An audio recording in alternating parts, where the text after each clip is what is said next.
اعوذ باللہ من الشیطان اللعین الرجیم بسم اللہ الرحمن الرحیم الحمد للہ الذی ہدانا لہذا وما كنا لنہتدی لولا ان ہدانا اللہ لقد جاءت رسل ربنا بالحق الصلاة والسلام علی النبی الامی العربی القرشی المکی المدنی البطحی الابتہی التہامی الدعف جیشات الاباطیل والدامغ صولات الازالیل مولن الحق بالحق ابی القاسم محمد الذین اذھب اللہ عنہم الرجس وطہرہم تطہیرا ولعنۃ اللہ علی اعدائہم اجمعین من الآن الی یوم الدین اما بعد فقد قال علی علیہ السلام لا یقولن احدکم اللہم انی اعوذ من الفتنہ لأنہ لیس احد الا ہوا مشتمل علی الفتنہ من یستعذ فاستعاذ من مضلات الفتن قال اللہ سبحانہ تبارک و تعالی وَاعْلَمُوا انما اموالکم و اولادکم فتنہ۔ صلوات بھیجے محمد۔ بزرگان محترم و دوستان عزیز، آپ حضرات کی خدمت میں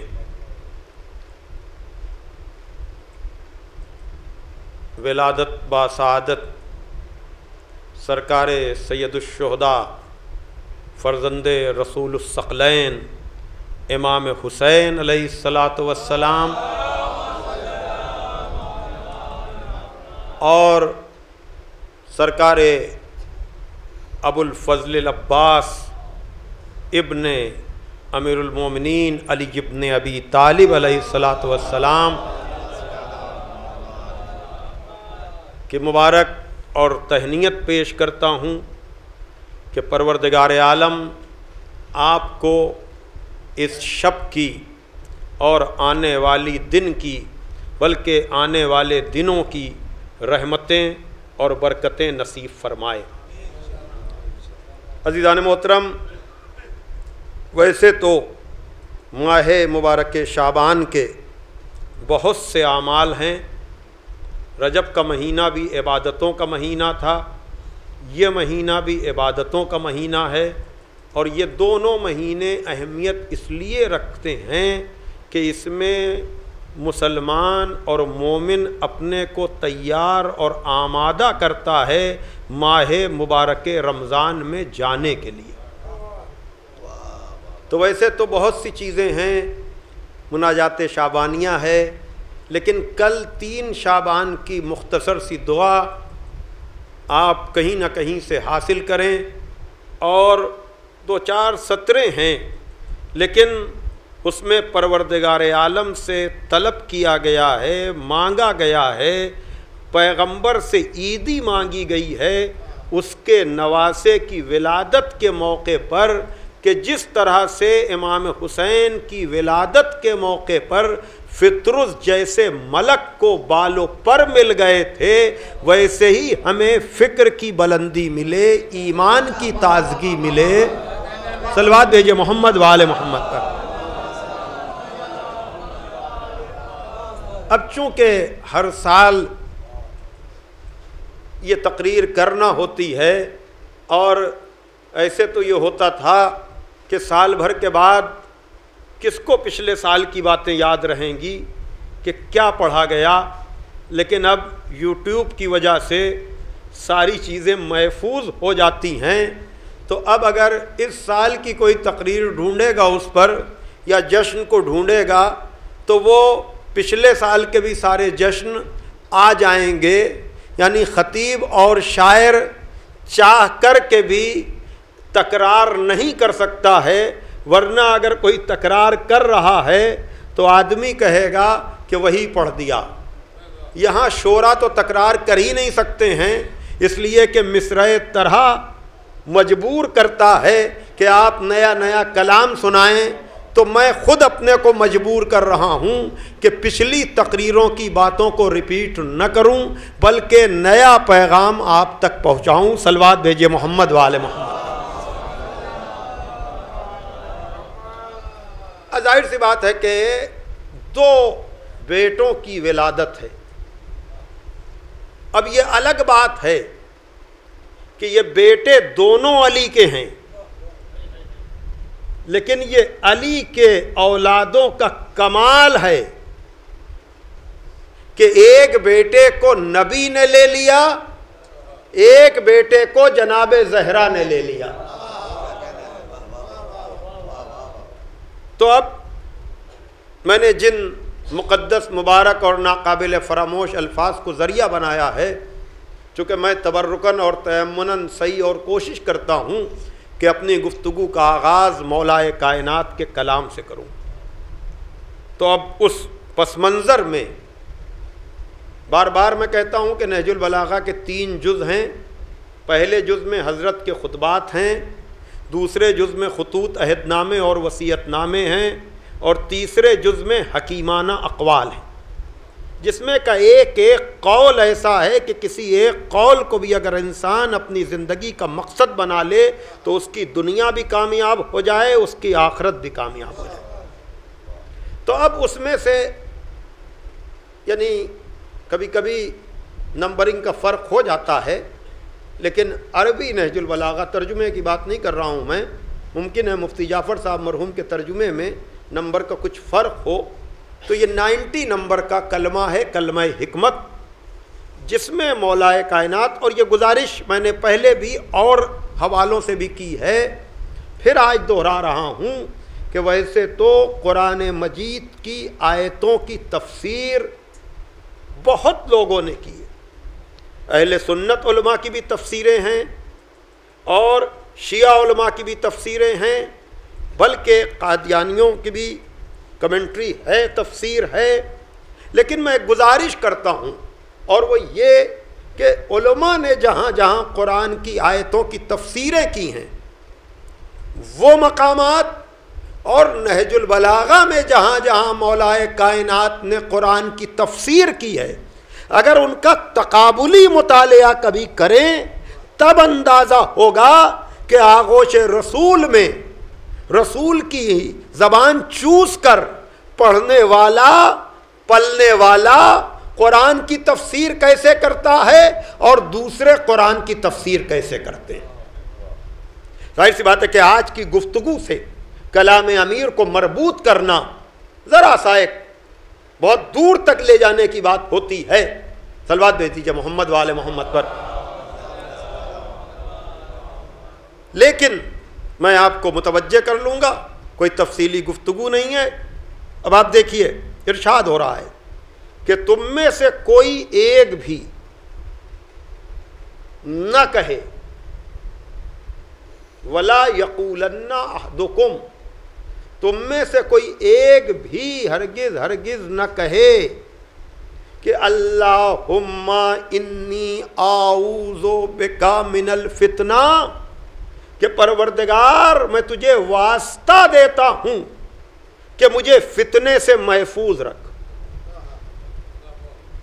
ظاہر سی بات ہے کہ ہر آدمی فتنے سے بچنا چاہتا ہے، لیکن مولا کائنات کہہ رہے ہیں کہ تم میں سے کوئی نہ کہے کہ پروردگار میں فتنے سے محفوظ رہنا چاہتا ہوں، میں فتنے سے تیری پناہ میں جانا چاہتا ہوں، اس لیے کہ تم میں سے کوئی ایسا نہیں ہے جو کسی نہ کسی طرح سے فتنے میں مبتلا، یا میں ایک لفظ کہہ دوں قرآن کے پس منظر میں کہ تم میں سے کوئی نہ کوئی فتنے کا خواہش مند نہ ہو۔ آپ کہیں گے یہ تو تضاد ہو گیا، ایک طرف آپ کہہ رہے ہیں کہ ہر آدمی فتنے سے بچنا چاہتا ہے، لیکن وہی بات، کلام امیر کلام ہے، کلام امیر کلاموں کا امیر ہے. کہا تم میں سے کوئی بھی یہ نہ کہے کہ میں فتنے سے پناہ چاہتا ہوں. کوئی بھی. اس لیے کہ کوئی ایسا نہیں ہے جو فتنے میں مشتمل نہ ہو. ہاں اگر تمہیں پناہ مانگنا ہی ہے تو تم یہ کہو کہ پروردگار ہمیں گمراہ کرنے والے فتنوں سے بچا. کہا کیوں؟ اب دیکھیے اب آپ سب متوجہ ہو جائیں گے، اس لیے کہ نہج البلاغہ سے آشنائی کم ہے لیکن قرآن سے تو آشنا ہے لوگ. اب دیکھیے وہی بات کہ سب کی تفسیریں پڑھیے. اب جا کر مولا کائنات کا جو کہا پہلے ہم نے، کبھی آیت پہلے پڑھی تفسیر بعد میں کی، لیکن یہ عجب مقام ہے کہ جہاں تفسیر پہلے ہے آیت بعد میں. پھر ترجمہ سنیے گا کہ تم میں سے کوئی نہ کہے کہ میں فتنے سے پناہ چاہتا ہوں، اس لیے کہ تم سب کہیں نہ کہیں فتنوں میں مبتلا ہوتے ہو یا فتنوں کی خواہش کرتے ہو. اگر پناہ مانگنا ہے تو تم گمراہ کرنے والے فتنوں سے پناہ مانگو، اس لیے کہ اللہ قرآن میں کہہ رہا ہے وَاعْلَمُوا أَنَّمَا اموالکم و اولادکم فتنہ. اس لیے کہ اللہ قرآن میں کہہ رہا ہے کہ جان لو کہ تمہارے اموال بھی فتنہ ہیں اور تمہاری اولاد بھی. بھائی اب یہ کلام امیر نہیں ہے، یہ قرآن کی آیت ہے کہ پروردگار کہہ رہا ہے کہ مال بھی فتنہ، اولاد بھی فتنہ. تو مولا نے کتنے کام کی بات کہی کہ کہیں انجانے میں تم یہ نہ کہہ رہے ہو کہ نہ ہمیں مال چاہیے نہ اولاد. بھائی صلوات بھیجے محمد والے محمد پر. اور یہ ایک جگہ نہیں ہے، یہ ایک جگہ نہیں. یہ آیت میں نے پڑھی سورہ تغابن میں، یہاں انما کر کے ہے، وہاں انما کر کے ہے. انما اموالکم و اولادکم فتنہ. نہیں ہے مگر اس کے سوا کہ مال بھی فتنہ ہے، اولاد بھی فتنہ ہے. تو جب کائنات کا خالق مال کو بھی فتنہ کہہ رہا ہے اور اولاد کو بھی فتنہ کہہ رہا ہے، اور ایک جگہ نہیں، بڑی توجہ، کئی جگہ مال اور اولاد کو فتنہ کہہ رہا ہے، اور ہم کہیں کہ ہم فتنے سے پناہ چاہتے ہیں، تو اس کا مطلب یہ ہے کہ ہم کہہ رہے ہیں نہ ہمیں مال چاہیے نہ ہمیں اولاد چاہیے. لیکن انسانوں میں کون ایسا ہے جو مال کی بھی فکر میں نہ ہو، اولاد کی بھی فکر میں نہ ہو؟ صلوات بھیجے محمد والے محمد پر. باواز بلند نعرہ صلوات پڑھیے. بھئی اب یہ تو قرآن کہہ رہا ہے نا، تو اس کا مطلب یہ ہوا کہ یہ تو ہم سنتے رہتے ہیں نا کہ قرآن میں ایک ایک لفظ کے کئی معنی ہیں، یا کئی معنی کے لیے ایک لفظ ہے. یعنی کبھی ایسا ہوتا ہے کہ ایک لفظ میں 70 معنی ہیں، لیکن کبھی ایسا ہوتا ہے کہ ایک ہی شے کے لیے 70 لفظیں ہیں. مثلا اسد کے لیے، مثلا شیر کے لیے، گھوڑے کے لیے. عربی میں گھوڑے کی ہر کیفیت کا ایک نام، شیر کی ہر کیفیت کا ایک نام. تو اسی طرح سے لفظ فتنہ بھی، چونکہ بہت سے الفاظ اردو تک آتے آتے اپنے معنی کھو دیتے ہیں. میں نے گزشتہ ہی سال کہا تھا کہ عربی کا غریب اردو تک آ کر فقیر ہو جاتا ہے. حالانکہ عربی میں غریب فقیر کے معنی میں نہیں ہے. میں نے پچھلے سال اس پر گفتگو کی تھی. عربی میں غریب مسافر کے معنی میں ہے. ہم جو 8ویں امام کو غریب الغربا کہتے ہیں وہ فقر کے معنی میں نہیں بلکہ مسافروں کے مسافر. مسافروں کا مسافر انہیں کیوں کہا جاتا ہے؟ حالانکہ ہمارے اور امام بھی اپنے وطن مدینے سے دور ہیں، لیکن چونکہ امام رضا کے علاوہ سب عرب میں مدفون ہیں، اس لیے ان کی مسافرت کم ہے بنسبت امام رضا کے. چونکہ 8ویں امام عجم میں ہیں، دور ترین جگہ پر ہیں اپنے وطن سے، اس لیے انہیں غریب الغربا کہا جاتا ہے، یعنی مسافروں کے مسافر. اور اسی لیے ان کی امام ضامن ہے، مسافر کے بازو پر باندھا جاتا ہے نا سکہ. صلوات پڑھیں محمد و آل محمد تک. تو اب یہ منزل کہ فتنے کے معنی بھی عربی میں، ویسے فتنے کے بہت سے معنی ہیں، نہج البلاغہ لفظ فتنہ سے بھرا پڑا ہے، لیکن اس وقت مولا کائنات نے کہا کہ فتنہ اولاد بھی ہے، فتنہ مال بھی ہے، تو یہاں پر فتنہ بمعنی امتحان. اب ایک اور چیز، ایک اور لفظ بلا ہمارے یہاں اچھے معنی میں استعمال نہیں ہوتا. بھوت پریت کے معنی میں بلا سوار ہے، لیکن عربی میں لفظ بلا امتحان کے معنی میں ہے. وَهُوَ بَلَاءُ الْمُبِينَ. جناب ابراہیم و اسماعیل کے لیے کہا کہ وہ کھلا کھلا امتحان تھا.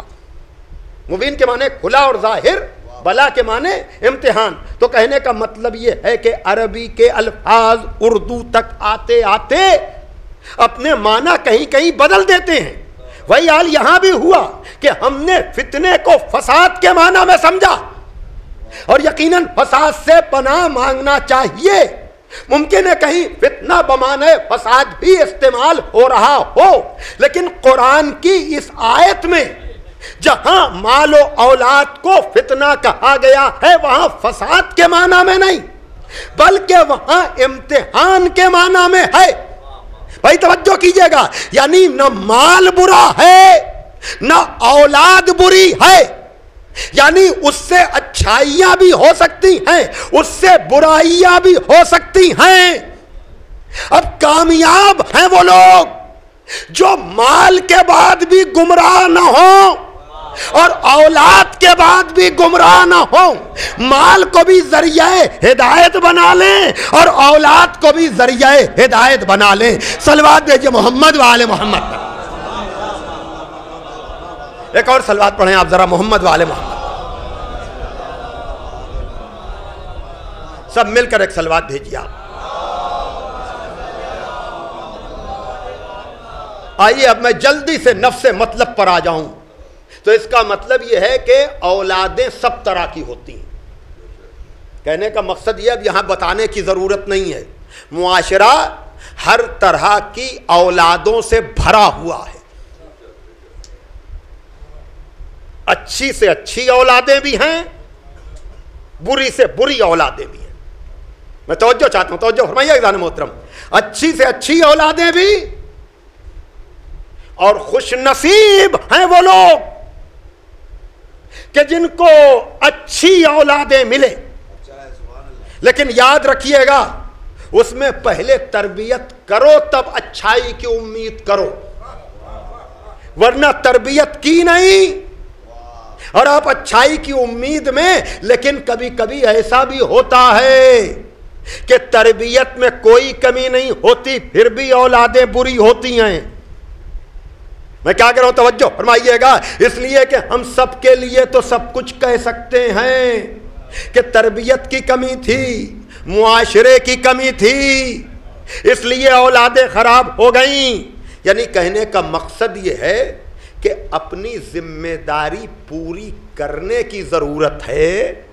ورنہ میں تسلی دے رہا ہوں کہ اگر آپ نے ذمہ داری پوری کی ہے تب بھی اگر اولاد خراب نکل جائے، اگر ذمہ داری پوری کی ہے تو پھر آپ کو مایوس ہونے کی ضرورت نہیں ہے. اس لیے کہ ہم کہہ سکتے ہیں کہ اولاد کی تربیت خراب ہوئی، معاشرے نے خراب کر دیا، ماں باپ نے تو کوئی کمی نہیں کی. لیکن جناب آدم کے دونوں بیٹوں کے لیے کیا خیال ہے؟ نہ وہاں باپ کی تربیت میں کمی، نہ دوسرے کے معاشرے میں کوئی کمی. بھائی جو باپ حابیل کا وہی قابیل کا. معاشرہ کوئی بڑا تھا نہیں کہ کسی شرابی نے خراب کر دیا، کسی کبابی نے خراب کر دیا. جناب آدم کی تربیت میں کوئی کمی نہیں، ماحول بگاڑنے والا کوئی تھا نہیں. تو اس کا مطلب یہ ہے کہ کبھی کبھی باپ تو مکمل تربیت کرتا ہے لیکن اولاد کا حفظ باطن اسے خراب کر دیتا ہے، چاہے وہ آدم کا بیٹا ہو چاہے نوح کا بیٹا ہو. صلوات بھیجئے محمد و آل محمد پر. تو اب میں کہوں پیغمبر کو مبارکباد دیتے ہوئے کہ جناب آدم اپنے دونوں بیٹوں کے کردار کی ضمانت نہ لے سکے، جناب نوح اپنے بیٹے کے کردار کی ضمانت نہ لے سکے، لیکن یہ کائنات آدم و عالم میں ایک پیغمبر ہے جو رحمت للعالمین ہے، جو طٰہٰ ہے، جو یاسین ہے، جو مزمل ہے، جو مدثر ہے. وہ اپنے والی آنے والی 12 نسلوں کے کردار کی ضمانت لے کر کہتا ہے ہمارا اول بھی محمد، ہمارا آخر بھی محمد، ہمارا اوسط بھی محمد، ہم سب کے سب محمد. بھائی صلوات بھیجئے محمد و آل محمد پر. تو بری اولادوں کو چھوڑیے، آئیے اچھی اولادوں کی بات کی جائے. آئیے اچھی اولادوں کی بات کی جائے. تو دیکھیے 2 سورے قرآن مجید میں ایک ساتھ ہیں، یعنی یک کے بعد دیگرے ہیں، ایک کے بعد. سورہ منافقون اور سورہ تغابن. سورہ منافقون میں ارشاد ہو رہا ہے لا تلہکم اموالکم و اولادکم عن ذکر اللہ. اور سورہ تغابن میں انما اموالکم و اولادکم فتنہ. یہ دونوں سورہ تغابن میں یہ ہے کہ دیکھو تمہارا مال اور تمہاری اولاد تم کو یاد خدا سے غافل نہ کر دے. اور سورہ تغابن میں مال اور اولاد فتنہ یعنی امتحان کا. بھائی اب تفصیلی بات تو پھر کبھی، لیکن سورہ منافقون روز جمعہ یعنی نماز جمعہ نہ بھی پڑھیں، نماز ظہر بھی اگر آپ پڑھیں چونکہ جمعہ واجب تخیری ہے، لیکن ریکمینڈڈ یہی ہے کہ ظہر اور عصر میں صحیح سورہ جمعہ اور سورہ منافقون کو ترک نہ کریں، بہت سفارش کی گئی ہے. اور سورہ توحید ویسے تو شروع کرنے کے بعد بیچ میں نہیں چھوڑ سکتا آدمی، یعنی حرام نہیں ہے، لیکن ریکمینڈڈ یہی ہے کہ سورہ توحید جب آپ شروع کر دیں تو مکمل کریں، سوائے روز جمعہ کے کہ اگر وہاں سورہ جمعہ اور سورہ منافقون، اس لیے کہ آدمی دوسری رکعت میں عادتاً اگر شروع کر دے، بڑی توجہ، تو جمعے کے دن یعنی یہ سورہ جمعہ اور سورہ منافقون کی اہمیت کی بات ہے کہ اگر غلطی سے سہون ارادہ تو تھا ان دونوں سوروں میں سے کوئی سورہ پڑھنے کا، لیکن سورہ توحید شروع کر دیا تو آپ آج سورہ جمعہ یا سورہ منافقون پڑھ سکتے ہیں شروع کرنے کے باوجود. اب علامہ مجلسی کے ہم عصر ہیں ایک عالم، وہ روز جمعہ مصروف نماز، اور نماز میں جب اس آیت پر آئے کہ تمہیں مال و اولاد یاد خدا سے غافل نہ کر دے، بڑی توجہ، تو اب وہ بار بار تکرار کر رہے ہیں. دیکھیے کسی آیت کی حد سے سوا تکرار، میں بہت سے شرعی مسائل بیان کرتے ہوئے گزر رہا ہوں، اتنی تکرار کہ دور سے دیکھنے والا یہ محسوس کرے کہ یہ تلاوت قرآن کر رہا ہے، نماز نہیں پڑھ رہا. بھائی توجہ کیجئے گا. تو اب آپ کی نماز نہ رہے گی، یعنی تکرار بھی اس حد تک کہ آپ دائرہ نماز میں سمجھے جائیں، دائرہ تلاوت میں نہ چلے جائیں. اب یہ بار بار تکرار، علامہ مجلسی کے ہم عصر، میں ان کا نام فراموش کر رہا ہوں. اب نماز کے بعد لوگوں نے پوچھا کہ سرکار آج آپ کو کیا ہو گیا؟ کیا ہو گیا آپ کو کہ آپ آیت سے آگے ہی نہیں بڑھ رہے تھے؟ کا سبب یہ ہے کہ میرا بیٹا سخت مریض تھا، نماز میں اسی کا خیال آ رہا تھا، بالخصوص اس آیت کے پڑھتے وقت۔ تو جب میں نے اپنے بیٹے کو اس کی یاد اپنے دل سے نکالی تب میں آگے بڑھا۔ کہاں ہیں آپ؟ ایک صلوات بھیج دیجیے آپ ذرا محمد وآل محمد پر۔ کیا مطلب؟ اولادیں اچھی بھی ہیں، لیکن یاد رکھیے گا کہ نبی کی اولاد سے اچھا کوئی نہیں۔ بیچ کی اور بھی بہت سے باتیں تھی، میں نے چھوڑ دیا۔ عزیزان محترم یاد رکھیے گا سورہ منافقون میں کہ مال اور اولاد تمہیں یاد خدا سے غافل نہ کر دے۔ اگر عالم کا بیٹا مریض ہو شدید اور حالت نماز میں اس کا خیال آ جائے تو جب تک اس خیال کو وہ دل سے نکالے نہیں، یہ آیت اسے متوجہ کرتی رہے کہ بیٹے کی یاد میں ہو، خدا کی یاد سے غافل ہو رہے ہو۔ بھائی توجہ فرمائیے گا، یہ ہے عام اولادیں کہ علامہ مجلسی جیسے عالم کا ہم عصر عالم بھی اگر اپنی اولاد کا خیال دل میں لے آئے تو اس کی نماز متاثر ہو جائے۔ لیکن تفسیر نمونہ میں آیت اللہ ناصر مکارم شیرازی کی سربراہی میں یہ تفسیر ہوئی، اس میں سورہ تغابن کی تفسیر میں لکھا ہوا ہے کہ جب نبی سجدے میں گئے، بڑی توجہ، تو وہ خدا جو کہہ رہا ہے کہ تمہیں مال اور اولاد کی محبت تمہیں یاد خدا سے غافل نہ کر دے، وہی خدا اپنے نبی پر وہی بھیج رہا ہے کہ جب تک حسین خود سے پشت سے اتر نہ جائیں اس وقت تک تم سجدے سے سر نہ اٹھانا۔ مال بھی امتحان کا ذریعہ، اولاد بھی امتحان کا ذریعہ، لیکن عام مومن کی اولاد کا امتحان یہ ہے کہ اس کی یاد نماز میں نہ آئے۔ لیکن علی کی اولاد کا معاملہ یہ ہے کہ نبی جیسے کے خیال میں اگر وہ آ جائے تو اس کی نماز میں اثر نہیں پڑتا بلکہ نماز کو کمال۔ بھائی صلوات پڑھ دے محمد وآل محمد پر۔ بھائی باواز بلند نعرہ صلوات دیجئے، بھائی باواز بلند نعرہ صلوات۔ دیکھیے نبی کو کبھی اپنے اوپر قیاس نہ کیجیے گا، کبھی اپنے اوپر قیاس نہ کیجیے گا۔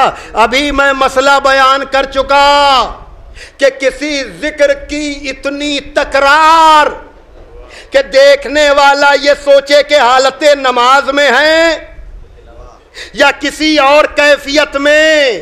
لیکن سلیمان ابن ابراہیم قندوزی حنفی ینابیع المعدت میں لکھتے ہیں کہ جب نبی سجدے میں تھے اور ادھر سے حکم آ گیا کہ اس وقت تک سجدے سے سر نہ اٹھانا جب تک حسین نہ اتر جائے، نبی نے ایک دفعہ نہیں، دو دفعہ نہیں، تین دفعہ نہیں، 70 دفعہ سبحان ربی الاعلیٰ، سبحان ربی الاعلیٰ یہ کہہ رہے ہیں، اس لیے کہ نہ یہ نواسا عام نواسا ہے جس کی یاد نماز میں خلل ڈالے، نہ نانا عام نانا ہے جہاں ذکر کی تکرار اس کو دائرہ نماز سے نکال دے، اس لیے کہ اس کی ہر کیفیت عبادت ہے۔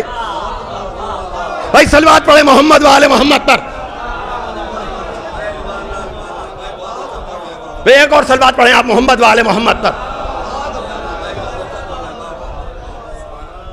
دیکھیے میں تحیر پیدا کرنے کا عادی نہیں ہوں، کتابوں میں بہت کچھ ہے، میں اطمینان دلانے کا عادی ہوں، ممکن ہے کسی کے ذہن میں یہ خیال آ رہا ہو کہ یہ تو اچھا نہیں لگ رہا، اس لیے کہ وہ باتیں جو روایت میں آتی ہیں اس پر آدمی اعتراض کر کے بڑی تیزی سے بغیر تحقیق کے گزر جاتا ہے، لیکن جب آیت کا معاملہ آ جائے تو پھر ہر کلمہ کو چپ ہو جاتا ہے۔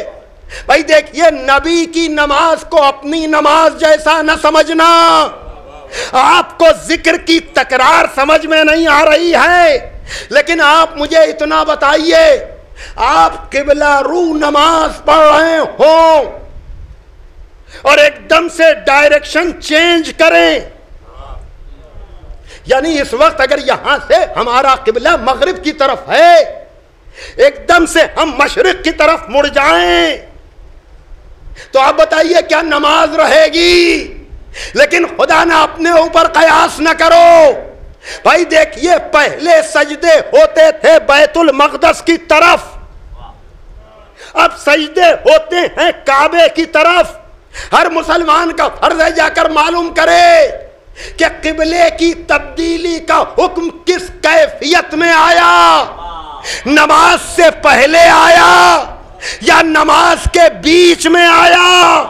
میں کہوں گا پروردگار، نبی کو سب کو درس دینا ہے کہ نماز میں ادھر ادھر متوجہ نہ ہو، اور تو اپنے نبی سے اگر قبلہ بدلوانا ہی ہے تو نماز سے پہلے بدلوا دے یا نماز کے بعد بدلوا دے، لیکن تبدیلی قبلہ کی آیت کی تفسیر دیکھیے گا کہ نبی نے قبلہ نہ نماز سے پہلے بدلا نہ نماز کے بعد بدلا، بلکہ دوران نماز بدلا، تاکہ پتہ چل جائے کہ امت نبی کا مقابلہ نہ کرے۔ صلوات دیجئے محمد و آل محمد، بآواز بلند نعرہ صلوات۔ ایک اور صلوات پڑھ دیں آپ ذرا محمد و آل محمد پر۔ بھائی کہنا تو بہت کچھ تھا، لیکن اب اس سے زیادہ مجھے کچھ نہیں کہنا سوائے اطمینان کے لیے۔ باہر تک آواز جا رہی ہے، جہاں تک آواز جا رہی ہو، دیکھیے اگر کسی کے ذہن میں ابھی بھی یہ خیال ہے کہ دوران نماز حسین کا خیال آیا تو نماز رہی کیسے؟ ہو سکتا ہے کوئی یہ سوچے، میں نے تو اپنے طور تک بات پہنچا دی۔ عام طور سے اصل میں اتنا پروپیگنڈا کیا گیا کہ خدا کے ذکر کے علاوہ کسی اور کا ذکر عبادت ہی نہیں ہے، یعنی اتنا اللہ کے نام پر دھوکہ دیا گیا۔ لیکن میں وہی کہتا ہوں، میں مطمئن کرتا ہوں، اگر آپ سے کوئی بھی کہے کہ اللہ کے علاوہ کسی کا ذکر عبادت نہیں ہے، تو آپ اس سے کہیے گا کہ نماز میں کون سا سورہ پڑھنا واجب ہے جس کے بغیر نماز نہیں ہوتی۔ جس میں کوئی فرقے کا اختلاف نہیں ہے، سب کے یہاں ایک مسئلہ ہے۔ دیکھیے وہ سورہ جس میں صرف اللہ کا ذکر ہے، اس سورہ کا پڑھنا ثواب ہے، جسے سورہ توحید کہتے ہیں۔ سورہ توحید وہ سورہ ہے جس میں صرف اللہ کا ذکر ہے، لیکن سورہ توحید کا پڑھنا ریکمینڈڈ ہے، سفارش ہے، بہت زیادہ ثواب ہے، لیکن سورہ توحید پڑھے بغیر بھی نماز ہو سکتی ہے، لیکن سورہ حمد پڑھے بغیر نماز نہیں ہو سکتی، ہے نا؟ یہ جس نے سورہ حمد نہیں پڑھا اس کی نماز نہیں۔ اب اسے کیا کیا جائے کہ شروع تو سورہ اللہ کے نام سے ہوتا ہے۔ شروع کرتا ہوں اللہ کے نام سے جو رحمان اور رحیم ہے۔ الحمدللہ رب العالمین، تمام تعریفیں اس اللہ کے لیے جو عالمین کا پالنے والا ہے، یوم دین کا مالک ہے۔ ایاک نعبد و ایاک نستعین، ہم تیری عبادت کرتے ہیں، تجھی سے مدد چاہتے ہیں۔ اہدنا الصراط المستقیم، پروردگار ہمیں سیدھے راستے کی ہدایت فرما۔ تو اگر کوئی ہو جو جہاں جا کر سورہ تمام کر دے، تب تو آپ پروپیگنڈوں سے متاثر ہو کر اللہ کے علاوہ کسی اور کے ذکر کو عبادت نہ سمجھیے، تب تو آپ کہیے یہ روایت سمجھ میں نہیں آتی۔ کہ پشت پر حسین، اور رسول بار بار تصور میں حسین کو لا رہے ہیں. لیکن آگے آیت اگر بڑھے، صراط الذین انعمت علیہم، ان لوگوں کا راستہ جن پر تو نے اپنا انعام نازل کیا. بڑی توجہ، یہاں ان لوگوں کا راستہ جن پر تو نے اپنا انعام نازل کیا.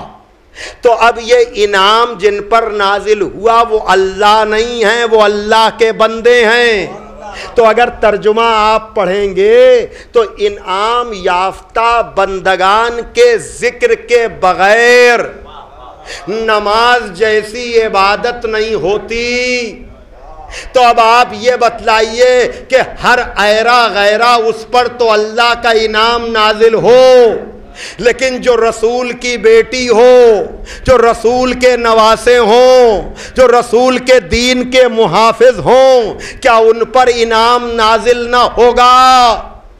اب علی کی اولادوں کا کمال ہی یہ ہے کہ بھائی جب دو بیٹے ملے حسن و حسین کی شکل میں، تو نبی ان کو مباہلے میں لے کر گئے، مباہلے میں ابنانا کا مصداق بنا کر لے کر گئے. اب مولا علی نے چاہا کہ عباس جیسا بیٹا مل جائے.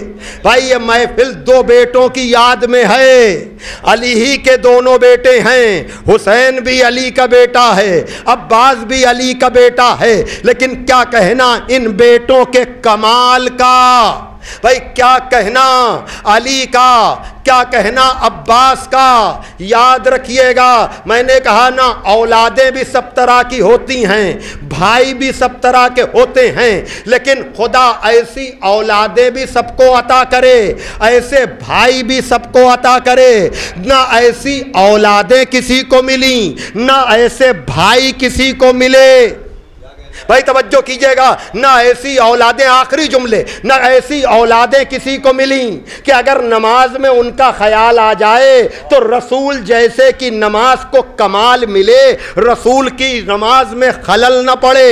اور بھائی ایسے سوتیلے بھائیوں کا تصور اور خیال تو بہت برا ہے، لیکن کیا کہنا علی کے مختلف البطن اولادوں کا کہ جن کا تذکرہ ہوتا ضرور ہے، لیکن وہاں غلامی اور آقا کا تو تصور آتا ہے، لیکن وہاں سوتیلے پن کا کوئی خیال اور تصور آنے ہی نہیں پاتا. بھائی صلوات بھیجئے محمد والے محمد پر. اور ایک اولاد کی بات نہیں ہے، میں کہہ رہا ہوں کہ یہ چیزیں اگر گھر میں آ جائیں تو رشتے، یعنی جہاں سگے بھائیوں کو اپنی محبتیں یاد نہ ہوں، ان کو علی کی اولادوں کی محبتیں یاد دلائیے.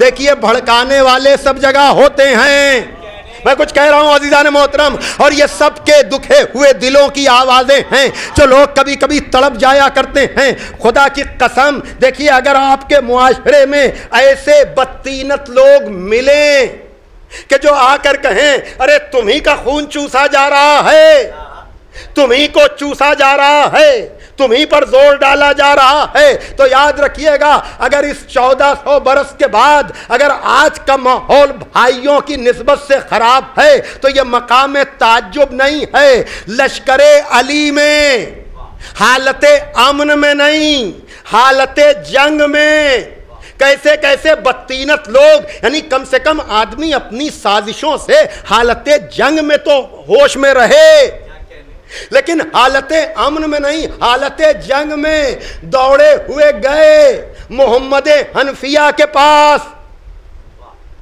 کہا کہ دیکھو علی تمہیں بار بار بھیج رہے ہیں، حسن و حسین کو روکے رکھے ہوئے ہیں، ہمارا کمال اس آغوش تربیت پر.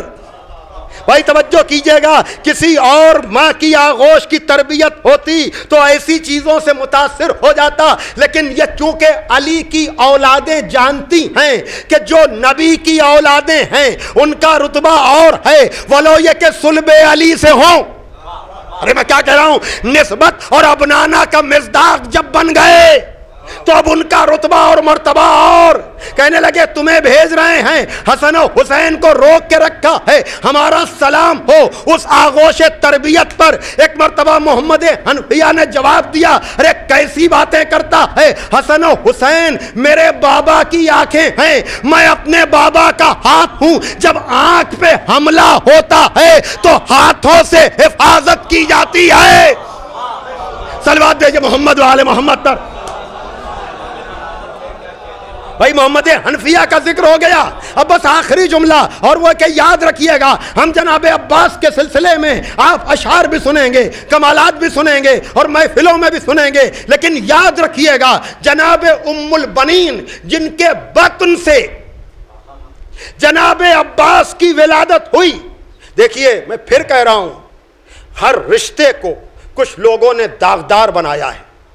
سارے باپ بھی اچھے نہیں، ساری اولادیں بھی اچھی نہیں، سارے بھائی بھی اچھے نہیں، ساری بیویاں بھی اچھی نہیں، ساری بیٹیاں بھی اچھی نہیں۔ ارے میں کیا کہہ رہا ہوں، توجہ فرمائیے گا۔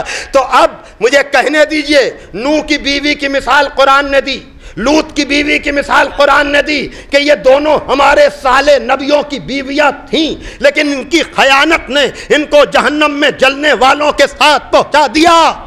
تو جب نبیوں کی بیویوں کے ہاں یہ معاملہ ہے تو ہم نبیوں پر رکتے نہیں، لیکن آدمی ہماری پوری گفتگو سنتا نہیں۔ امام حسن کی زوجہ جودہ بنت اشعث نے بھی بغاوت کی، امام محمد تقی کی زوجہ ام الفضل نے بھی بغاوت کی، یہ سب جہنم میں جلنے والوں کے ساتھ ہیں، اس لیے کہ یہاں رشتہ داری نہیں دیکھی جاتی، یہاں وفاداری دیکھی جاتی ہے۔ تو اب میں جو جملہ کہہ کر اپنے کلام کو تمام کرنے جا رہا ہوں وہ یہ کہ یقیناً جناب ام البنین شرف والی خاتون ہیں، کمال والی خاتون ہیں، لیکن ان کے لیے یہ شرف نہیں ہے کہ وہ علی جیسے امام کی زوجہ ہیں، اس لیے کہ صالح بندے کی کوئی بھی عورت زوجہ ہو سکتی ہے، لیکن زوجہ ہونا کمال نہیں ہے، بلکہ با کمال بیٹے کی ماں ہونا کمال ہے۔ تو جناب ام البنین کے لیے